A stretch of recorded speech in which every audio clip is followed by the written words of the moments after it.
how we can build on what we've learned today through our research, through involvement with communities and policymakers.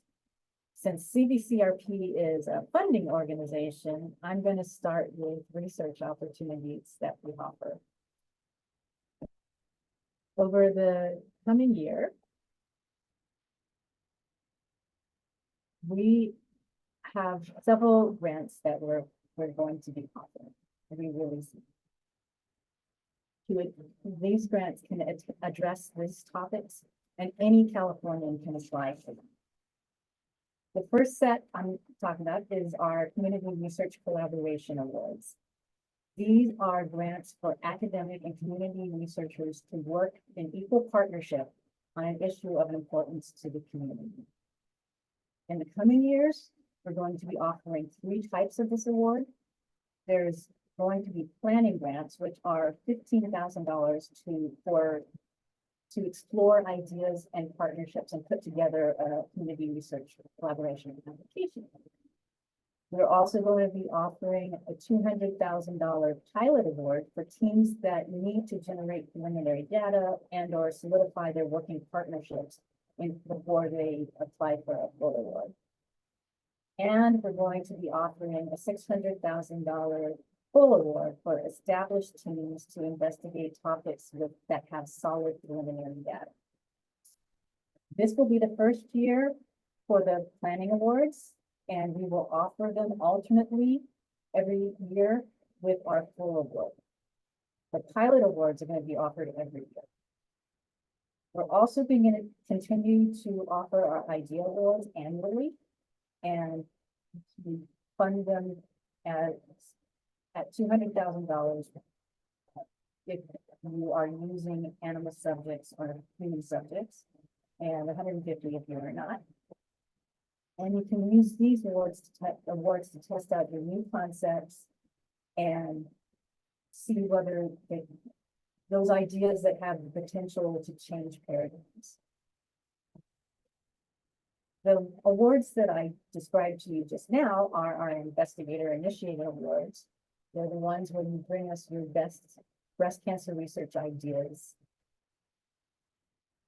But 50% of our funding is dedicated to program-directed initiatives where we target topics that are difficult to study, but leverage California's unique resources and can make a significant impact on breast cancer.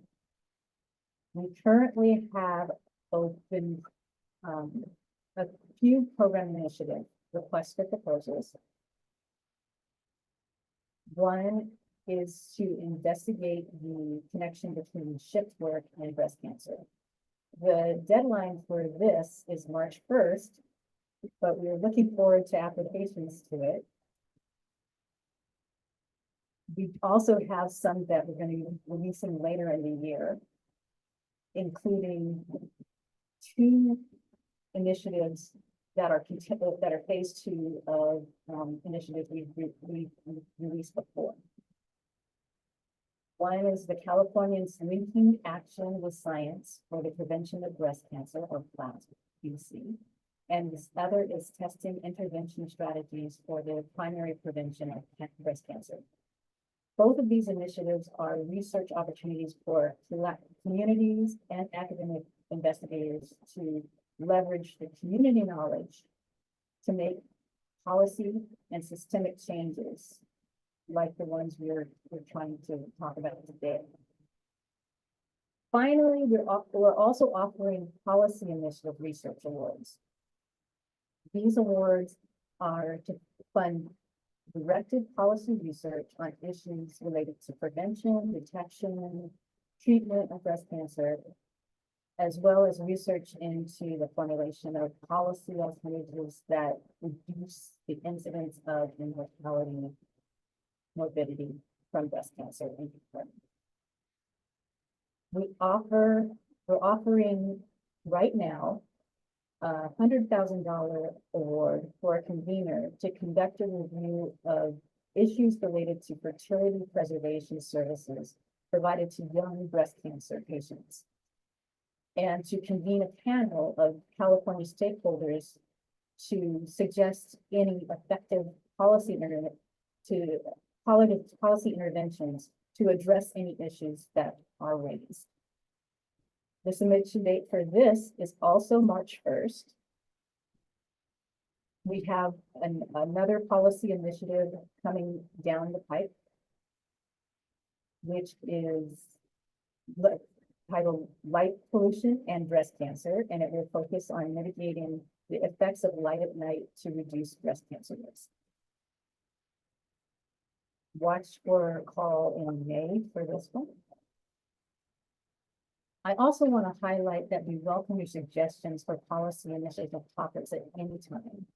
We want to know research you think would be helpful, what kind of topics are needed to move and create real world change.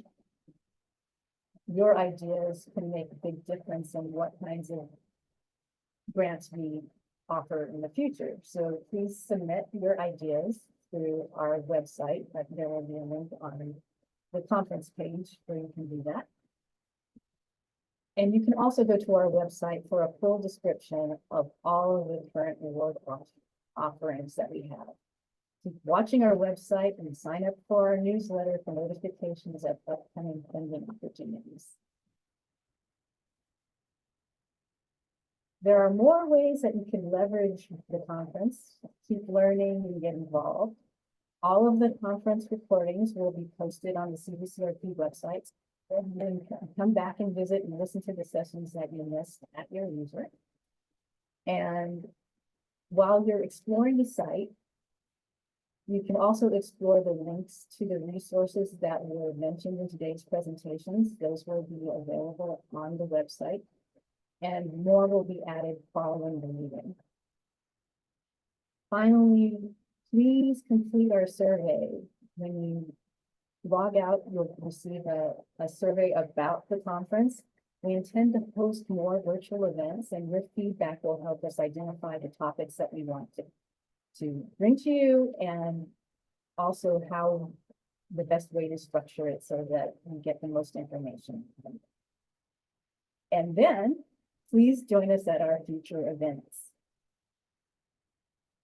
Finally, I want to thank everyone who's been involved in putting this session, this conference together, sharing your expertise, insights today with the panelists and moderators who shared their expertise and insights with us today have really made this first virtual meeting that what I consider to be a success. It was very informative and engaging. Not to try and push you on how you fill out the survey, but I'm just sharing how I feel. I also want to thank the CBCRP Council and staff for all of the thought, work, and sweat they put into pulling this conference off. And most of all, I want to thank you for joining us today and for your interest, enthusiasm, and contributions to making breast cancer history.